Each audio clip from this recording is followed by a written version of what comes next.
Video lecture की series में आज हम ME 208 सब्जेक्ट जो कि थर्मोडायनेमिक एंड आईसी इंजन है, इसका जो फर्स्ट यूनिट है उससे स्टार्ट करने जा रहे हैं। बेसिकली ये सब्जेक्ट इसका कोड ME 208 है और ये 70 मार्क्स का इसका एक्सटर्नल पेपर होता है जो BTR बोर्ड के द्वारा लिया जाता है और 80 मार्क्स के इसके सेशनल एग्ज़ाम होते हैं, 50 practical lab and 30 mid term test.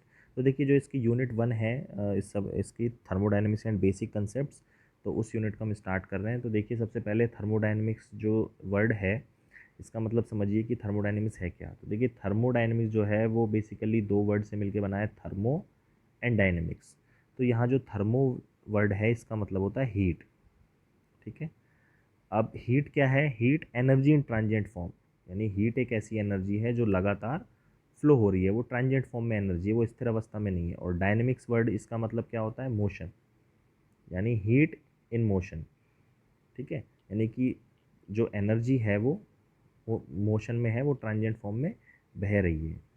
तो देखिए यहाँ जो थर्मोडायनेमिक्स है, अब देखिए thermodynamic subject is about the conversion of energy, यानी कि मैंने जैसे आपको बताया कि जो एनर्जी हीट इन मोशन है वो लगातार ट्रांजिएंट फॉर्म में लगातार बह रही है, तो वो क्या है? वो एक तरह का एनर्जी कन्वर्जन है, ठीक है। अब वो एनर्जी कन्वर्जन किस किस के बीच में होता है? हीट और वर्क, यानी कि चाहे एनर्जी इंट्रैक्शन हीट से वर्क में हो या वर्क से हीट में हो, तो इस एनर्जी इंट्रैक्शन की जो स्टडी है वो ही थर्मोडायनेमिक्स जो सब्जेक्ट है कहलाता है। यानी कि हम थर्मोडायनेमिक सब्जेक्ट में इसकी एनर्जी इंट्रैक्शन जो कि हीट और वर्क के बीच में हो रहा है उसको पढ़ते हैं हम।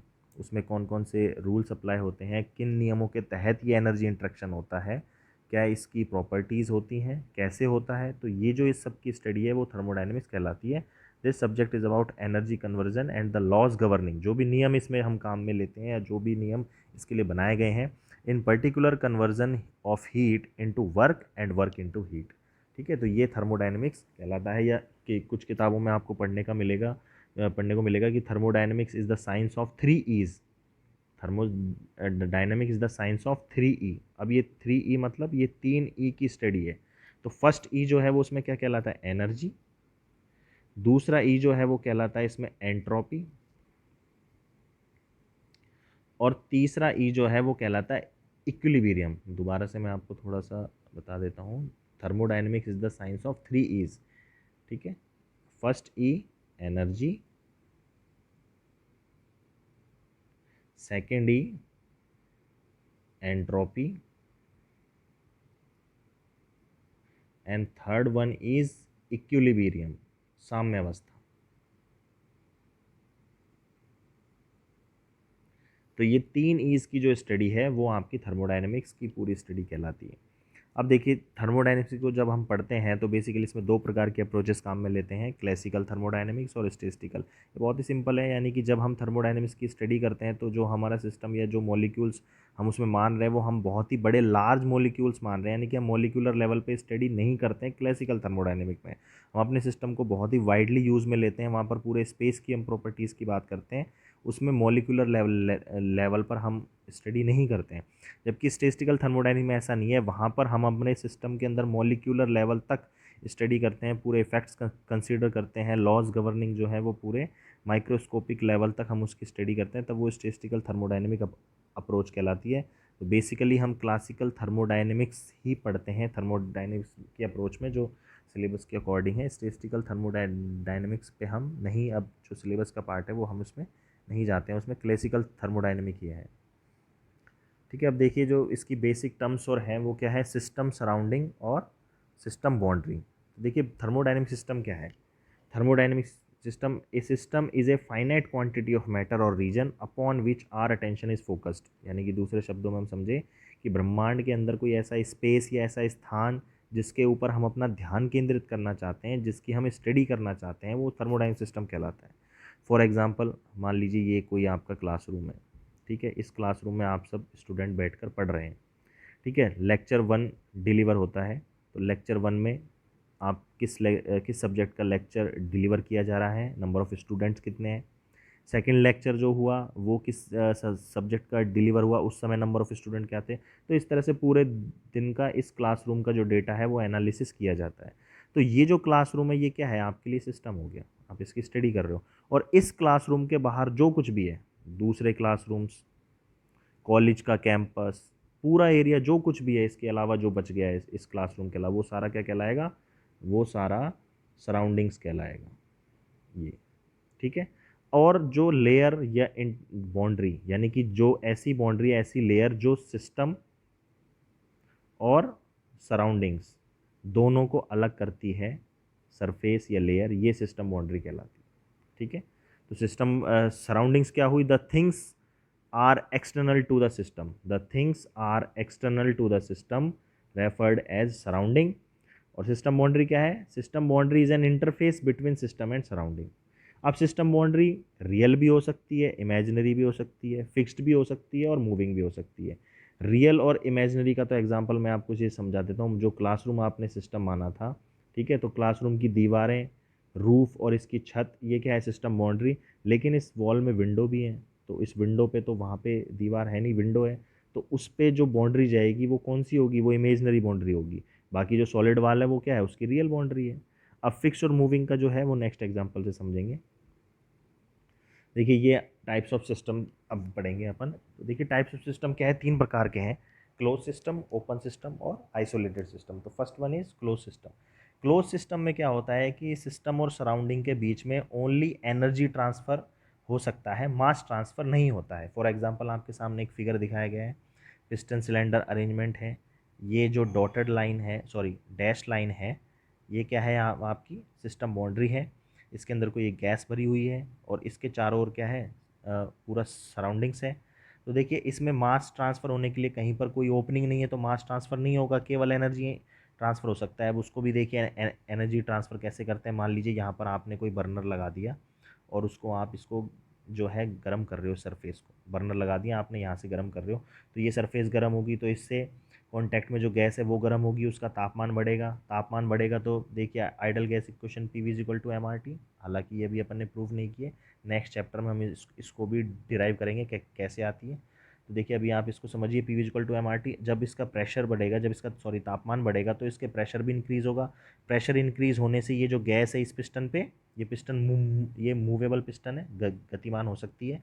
तो जब ये जो गैस है ये एक्सपैंड होगी, एक्सपैंड होने से क्या है, ये पिस्टन पर फोर्स लगाएगी, तो उस फोर्स के कारण जो पिस्टन है मूव करेगी और पिस्टन जो है अपनी नई पोजीशन यहाँ पर आ जाएगी।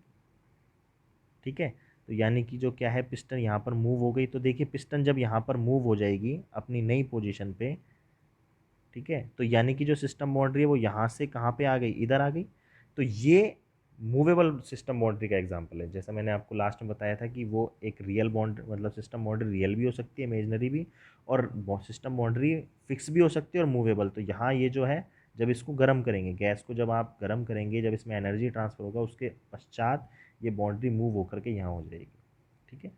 तो क्लोज सिस्टम का आप ध्यान रखिए, कोई मास ट्रांसफ़र नहीं होता है, यानी सिस्टम के बाहर सराउंडिंग में मास नहीं जाएगा, या फिर सराउंडिंग से सिस्टम में कोई मास नहीं आएगा। No mass transfer but energy में ट्रांसफ़र, जरूरी नहीं है हो, बट हो सकती है।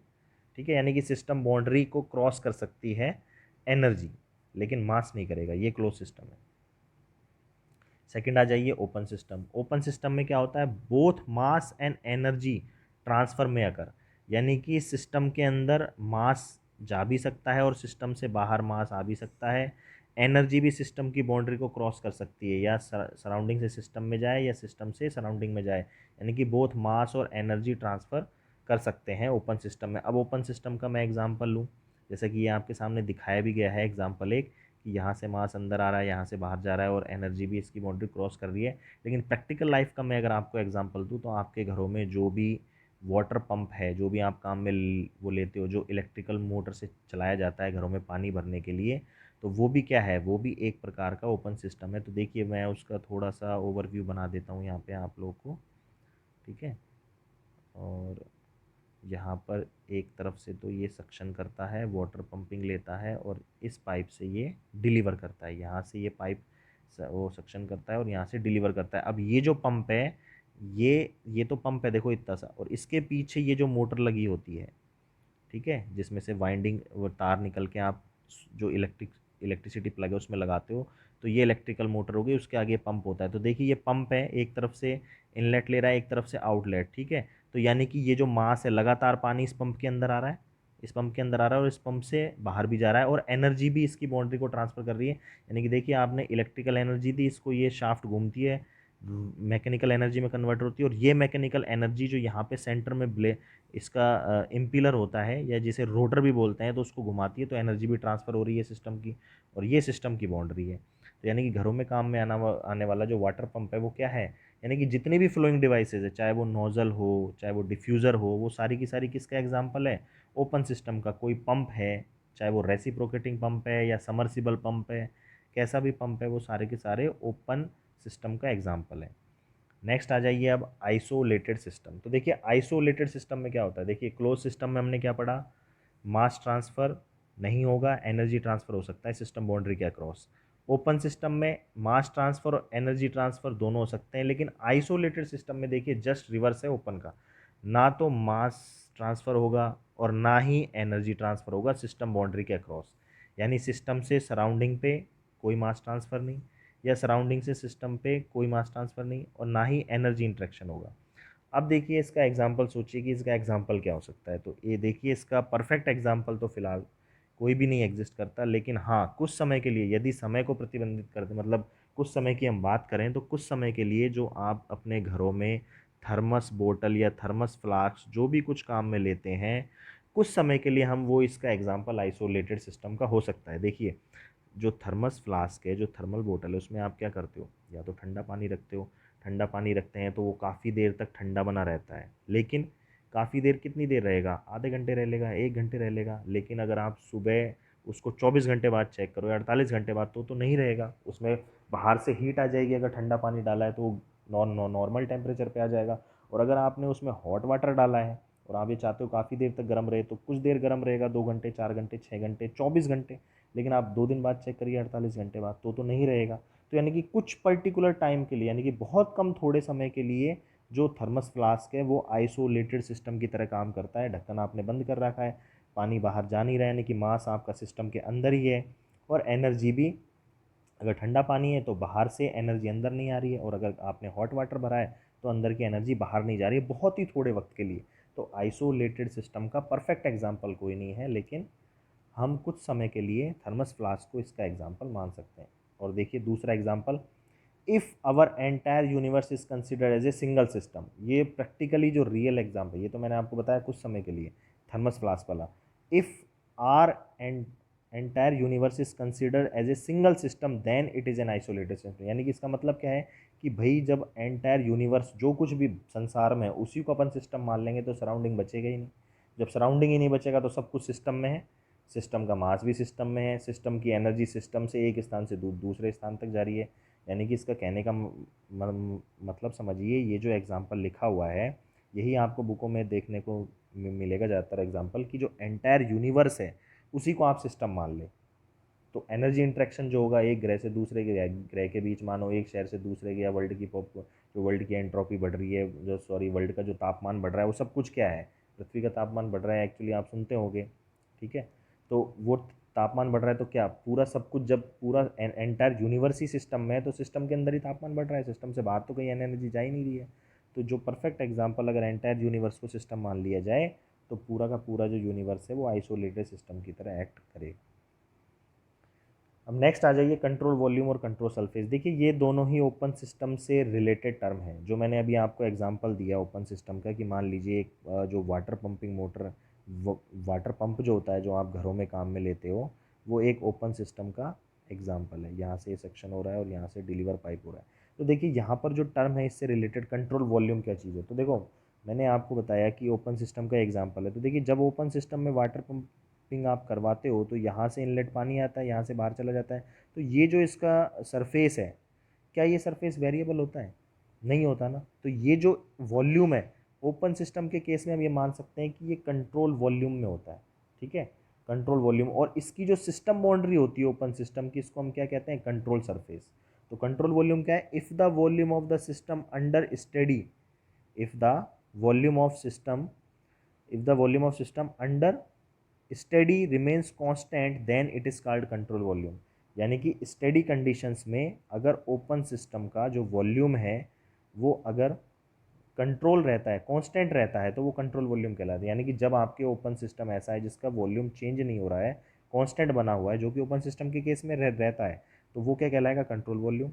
और कंट्रोल सरफेस यानी कि जो उसकी सरफेस है, ओपन सिस्टम की जो सरफेस है, जब उसका स्टेडी कंडीशंस के अंदर वॉल्यूम रिमेन्स कांस्टेंट है, कंट्रोल उसका नियत है वॉल्यूम, तो वो कंट्रोल सरफेस कहलाएगी। यानी कि जो ओपन सिस्टम है, ओपन सिस्टम का वॉल्यूम ही कंट्रोल वॉल्यूम है, और ओपन सिस्टम की जो सिस्टम बाउंड्री है वो कंट्रोल सरफेस है, जब तक कि उसका वॉल्यूम कांस्टेंट है। अगर कोई ओपन सिस्टम ऐसा है, कोई ओपन सिस्टम ऐसा है जिसकी जो वॉल्यूम है वो रिमेन्स कांस्टेंट नहीं है अंडर स्टेडी स्टेट कंडीशन, तो वो आपका फिर कंट्रोल ओपन सिस्टम की जो बाउंड्री है वो कंट्रोल वॉल्यूम नहीं कहलाएगी। फॉर एग्जांपल इसका दे सकते हैं, मान लीजिए एक बलून है, ठीक है। अब बलून जो है वो किस प्रकार का एग्जाम्पल है, मान लीजिए प्रेशराइज्ड कोई आपने उसमें गैस भरी हुई है बलून में, ठीक है। तो टेम्परेचर में इन एक्सचेंज होने के कारण तो उसका एनर्जी तो इंट्रैक्शन हो सकती है, लेकिन मास जो है बलून के अंदर जो गैस भरी हुई है वो बाहर कैसे जाएगी, वो तो नहीं जाएगी। लेकिन आप इसमें मान लीजिए एक ओपनिंग कर दें, बलून में हल्की सी ओपनिंग कर दें, और with in fraction of second आपको पता है सारी गैस बाहर निकल जाएगी क्योंकि हाई प्रेशर पर। लेकिन जितनी देर तक वो गैस बाहर निकल रही है, तो उस दौरान क्या हो रहा है, इसकी सिस्टम बाउंड्री भी क्या हो रही है, मतलब इसकी सिस्टम बाउंड्री कॉन्ट्रैक्ट हो रही है, संकुचित हो रही है, तो उतनी देर के लिए ओपन सिस्टम तो बन गया, लेकिन ये कंट्रोल वॉल्यूम नहीं कहलाएगा।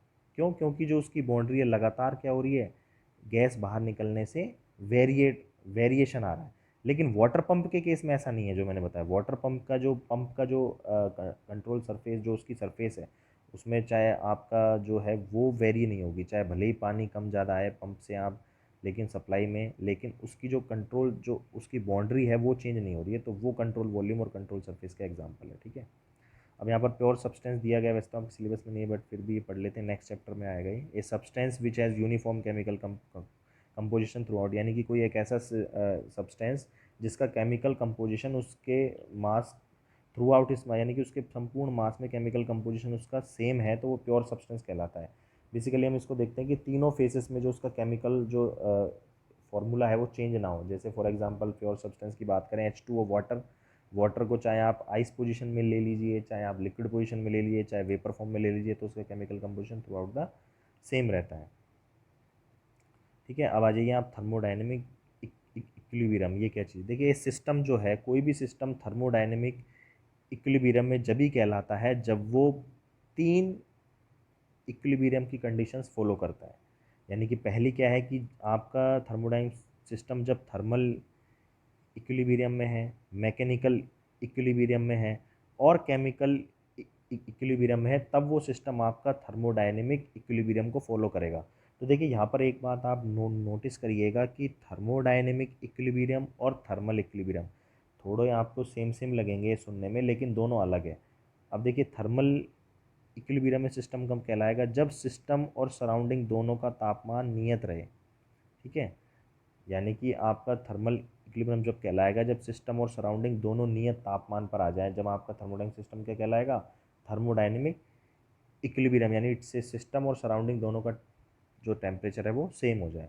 मैकेनिकल इक्विलिब्रियम में सिस्टम आपका कब कहलाएगा, जब सिस्टम में कोई भी अनबैलेंस्ड फोर्स ना हो। जैसे मैंने आपको पहले एग्जांपल दिया पिस्टन सिलेंडर अरेंजमेंट का, उसमें पिस्टन सिलेंडर अरेंजमेंट में यदि आप गैस को गर्म करते हैं, उसको हॉट करते हैं, तो उससे उसका क्या होगा कि गैस का प्रेशर बढ़ेगा, वॉल्यूम बढ़ेगा, फिर पिस्टन जो है अपनी एक पोजीशन से दूसरी पोजीशन की ओर चेंज होना चाहेगी, तो उसमें एक प्रेशर लग रहा है, तो पिस्टन की जो पोजीशन है वो चेंज हो रही है, यानी कि उसमें अनबैलेंस्ड फोर्स क्रिएट हो गया। तो यानी कि इस तरह का कोई भी अनबैलेंस्ड फोर्स नहीं होना चाहिए सिस्टम में, तब वो आपका सिस्टम क्या कहलाएगा, बैलेंस्ड मैकेनिकल इक्विलिब्रियम में कहलाएगा। तीसरा क्या है, केमिकल इक्विलिब्रियम, यानी कि आपका कोई भी थर्मोडायनेमिक सिस्टम ऐसा होना चाहिए जिसमें कोई भी केमिकल रिएक्शन नहीं होनी चाहिए। क्योंकि देखिए मान लो केमिकल रिएक्शन होगी, तो केमिकल रिएक्शन या तो ऊष्माक्षेपीय अभिक्रिया होगी या ऊष्माशोषी, एंडोथर्मिक और एक्सोथर्मिक। तो उनमें क्या होगा, आपको आपने पहले पढ़ा होगा कि उसमें ऊष्माक्षेपी जो अभिक्रिया है उसमें क्या है कि बाहर से जो है वो तापमान जो है कम हो जाता है, और ऊष्माक्षेपी में टेम्परेचर रिलीज होता है, एनर्जी रिलीज होती है, हॉट हॉट एनर्जी। और जो ऊष्माशोषी अभिक्रिया होता है उसमें जो टेम्परेचर है वो डिक्रीज वो हो जाता है टेम्परेचर। तो अगर वो टेम्परेचर में चेंज आ जाएगा सिस्टम के में, तो थर्मल जो इक्विलिब्रियम है वो आपका मेंटेन नहीं रहेगा। तो इसलिए कोई भी केमिकल रिएक्शन आपके थर्मोडायनामिक सिस्टम में नहीं होनी चाहिए। तो जब आपका सिस्टम इन तीनों इक्विलिब्रियम को फॉलो करेगा, थर्मल, मैकेनिकल और केमिकल, तब वो सिस्टम आपका थर्मोडायनेमिक इक्विलिब्रियम में कहलाएगा। तो a system is said to be in thermodynamic equilibrium when it is follows thermal equilibrium, mechanical equilibrium और केमिकल। थर्मल में क्या होगा, सिस्टम और सराउंडिंग दोनों का टेम्परेचर समान होगा, ठीक है, कोई भी जो उसमें है टेम्परेचर वेरिएशन नहीं होगा जिसके कारण हीट फ्लो हो, क्योंकि अगर टेम्परेचर वेरिएट होगा तो हीट फ्लो हो जाएगी, तो उसके बाद थर्मल जो इक्विलिब्रियम में सिस्टम आपका नहीं रहेगा। मैकेनिकल जो इक्विलिब्रियम में कब कहलाएगा सिस्टम, जब उसमें कोई भी अनबैलेंस्ड फोर्स नहीं है। केमिकल इक्विलिब्रियम में सिस्टम कब कहलाएगा, जब उसमें कोई भी थर्मोडायनामिक सिस्टम आपका ऐसा हो कि उसमें कोई केमिकल रिएक्शन नहीं होनी चाहिए। तीनों इक्विलिब्रियम की कंडीशन फॉलो के करने के बाद ही, सेटिस्फाई करने के बाद ही आप कह सकते हो कि हमारा सिस्टम थर्मोडायनेमिक इक्विलिब्रियम में एग्जिस्ट करता है। ठीक है, तो ये आपका thermal, the temperature at all the points of system remains and does not change with the time, यानी कि समय के साथ जो है उसका तापमान में कोई परिवर्तन नहीं होना चाहिए। Mechanical equilibrium, no unbalanced force acts within the system और between the system and surrounding, जो मैं जैसे मैंने बताया कोई अनबैलेंस्ड फोर्स नहीं होना चाहिए। Chemical equilibrium, no chemical reaction takes place within the system.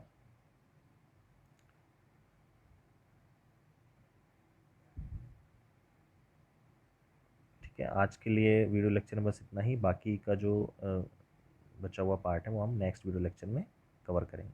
Thank you.